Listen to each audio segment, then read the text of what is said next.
Today I'd like to work on an embroidery style that takes full advantage of the great outlines that the Backstitch family of stitches make. This is something called Redwork. Redwork was really popular in North America in the 1800s when it was possible to buy pre-printed quilt blocks with really sweet designs on them. I'm going to take my inspiration from this little sprig of flowers on the block with the date on it. This design uses the most simple flower shapes that I'm sure many of us remember drawing from when we were children. And just a really simple scallop circle for the flower with a dot in the middle, and then a wavy line and some really simple leaves coming out from the sides.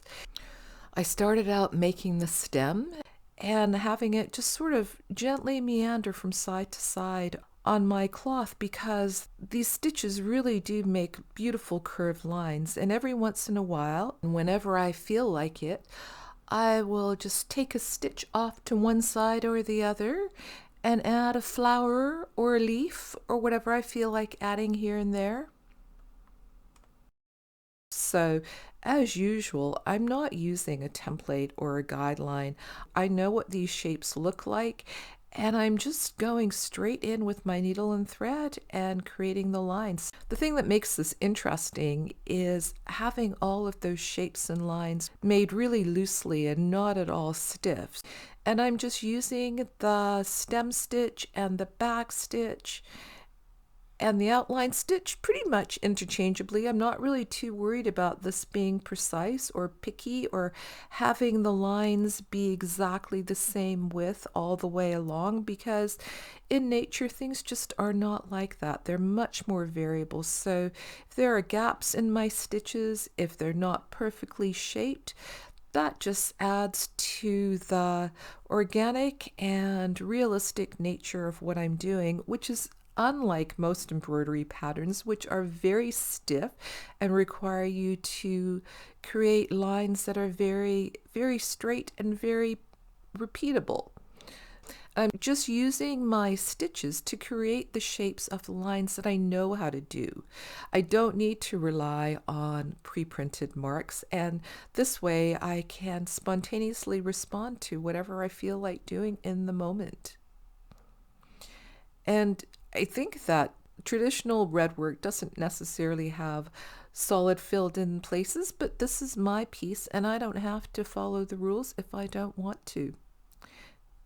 So I like the way that this flower looked, but I can always embellish it more. So I felt like there was space to add in other petals that are peeking out from behind the main flower and add a few more lines here and there just to add to the detail, and it's all good. I didn't have to add these, but it's nice to experiment and see how it turns out.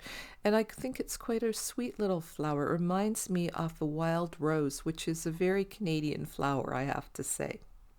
And as I mentioned earlier, the traditional redwork quilts of the 1800s typically had very, very sweet, pretty designs of flowers or birds or people in cute little outfits, and they were all very lovely.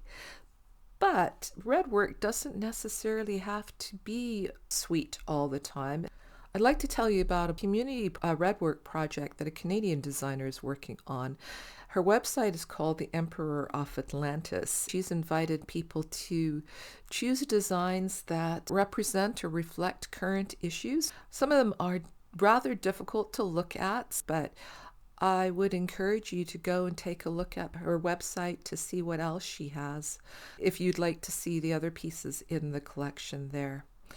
And when I was looking up this website, interestingly, another meaning of the Emperor of Atlantis came up, and it was an opera written in a Nazi concentration camp during World War II, which I feel seems so appropriate for the times that we're living in at the moment. So after that interlude, let's go back to the stitching of the sweet little design that I have here. As I mentioned before, I don't really have a plan for this. I just started stitching the stem, and when I felt like it, I just took a slight detour off to one side or the other and added either a leaf or a flower using those simple, simple, simple shapes.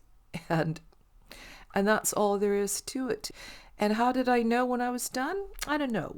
And I don't know about you, but I often have a hard time objectively looking at things that I stitch or that I draw.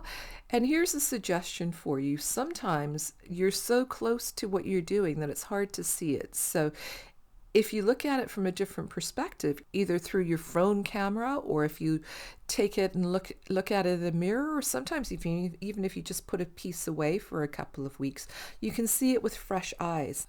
I rather enjoyed working on that piece and doing something that's just peaceful and pretty and doesn't have any deep meaning to it. And I started thinking about other designs that I can make. I pulled out this old art journal that I made about 10 years ago.